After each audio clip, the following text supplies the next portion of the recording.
Hello friends, welcome back to healthy lifestyle. இன்றைக்கி வீடியோவில் நாம் எதை பற்றி பார்க்க போகிறோன்னா, ஜிம்முக்கு போயிட்டு ஒர்க் அவுட் செஞ்சுட்டு வந்ததுக்கப்புறமா நாம் என்ன உணவுகளை சாப்பிடணும் அப்படின்றத பற்றி தான் நாம் இந்த வீடியோவில் டீட்டெயில்டாக பார்க்க போகிறோம். உடலை ஆரோக்கியமாகவும் இளமையாகவும் ஃபிட்டாக வச்சுக்கிறதுக்காக தான் நாம் எல்லாருமே ஜிம்முக்கு போயிட்டு வரோம். அதே நேரத்தில் அதுக்கப்புறம் நல்ல விரைவான முடிவுகளுக்கு உடற்பயிற்சிக்கு அப்புறமா நாம் என்ன மாதிரியான உணவுகளை சாப்பிடணும் அப்படின்றதுல நாம் கவனம் செலுத்தி ஆகணும். அப்போ தான் உடல் ஃபிட்னஸாக இருக்கும். ஆனால் ஒர்க் அவுட்டுக்கு அப்புறமா உடல் ஆரோக்கியமாக இருக்கிறதுக்கு நல்ல ஊட்டச்சத்து அதிகமாக இருக்கக்கூடிய உணவுகளை சாப்பிடணும். ஒருத்தர் ஒர்க் அவுட் மூலம்தான் வெறுமனை உடல் ஃபிட்னஸை பெற முடியும். ஆனால் வெறுமனை உடலை பெறணுன்னா அதுக்கு தேவையான ஊட்டச்சத்து நிறைஞ்ச உணவுகளையும் சாப்பிடணும். ஸோ இந்த வீடியோவை நீங்கள் ஸ்கிப் பண்ணாமல் பாருங்கள். இனிமேல் வரக்கூடிய விஷயங்களை ரொம்ப கேர்ஃபுல்லாக பாருங்கள். முதலாவதாக தண்ணி. உடற்பயிற்சி செஞ்சுட்டு வந்த உடனே தண்ணி குடிக்கணுங்க. அதுக்கப்புறமா தான் உங்களோட விருப்பப்படி நீங்கள் என்ன மாதிரியான உணவுகளை தேர்ந்தெடுத்து சாப்பிடணும்னு பார்க்கணும். முதலாவதாக ப்ரோட்டீன் ஷேக்கு. ஜிம்முக்கு போயிட்டு வந்த உடனே ப்ரோட்டீன் ஷேக் குடிக்கிறது ரொம்ப சிறந்த வழிங்க. இது தசைகளை உருவாக்குறதுக்கும் உடலுக்கு பல அமினோ ஆசிட்ஸை கொடுக்கறதுக்கும் ரொம்ப முக்கிய பங்கு வகிக்குது. அடுத்ததாக உலர்ந்த பழங்கள். உங்களுக்கு ப்ரோட்டீன் ஷேக் விருப்பம் இல்லை அப்படின்னா பாதாம், அக்ரூட்டு, வால்நட்டு, முந்திரி, பிஸ்தா இது மாதிரி பருப்புகளை நீங்கள் சாப்பிடலாம். இதெல்லாம் உங்களோட உடலுக்கு தேவையான ஆற்றலை கொடுக்கும், புரதச்சத்தையும் கொடுக்கும்.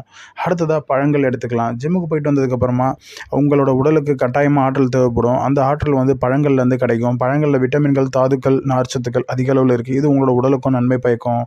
அடுத்ததாக தயிர் இல்லை மோர் கூட குடிக்கலாம். ஜிம்முக்கு போயிட்டு வந்த உடனே தயிர் இல்லை மோர் சாப்பிட்றது உங்களோட உடலுக்கு புரதம் அப்புறம் ஊட்டச்சத்துக்களை அதிக அளவில் கொடுக்கறதுல முக்கிய பங்கு வகிக்கும். அடுத்ததான் முட்டை கூட எடுத்துக்கலாம். ஜிம்முக்கு போயிட்டு வந்தோடனே நீங்கள் கலோரி அளவை பொறுத்து முட்டைகளை எடுத்துக்கலாம். அவை உயர்தர புரதத்தில் நிறைஞ்சிருக்கும். அதனால் கட்டாயமாக நீங்கள் விட்டமின் அதிகமாக இருக்குன்றதால முட்டைகளை தாராளமாக சாப்பிடலாம். முக்கியமான விஷயம் என்னென்னா, இந்த எல்லாத்தையுமே உங்களோட விருப்பப்படி நீங்கள் சாப்பிடலாம். ஊட்டச்சத்துக்களோட சீரான ஊட்டச்சத்தை வழங்குது. ஜிம்முக்கு போயிட்டு வந்ததுக்கப்புறமா இவை எல்லாமே உடலோட ஆற்றல் அளவை சரியாக பராமரிக்க உதவும். இது எல்லாத்தையுமே நீங்கள் உங்களோட அடிப்படை ஆரோக்கிய நிலை அதுக்கப்புறம் உடல் செயல்பாடுகளை பொறுத்து நிலவில் வச்சுக்கோங்க.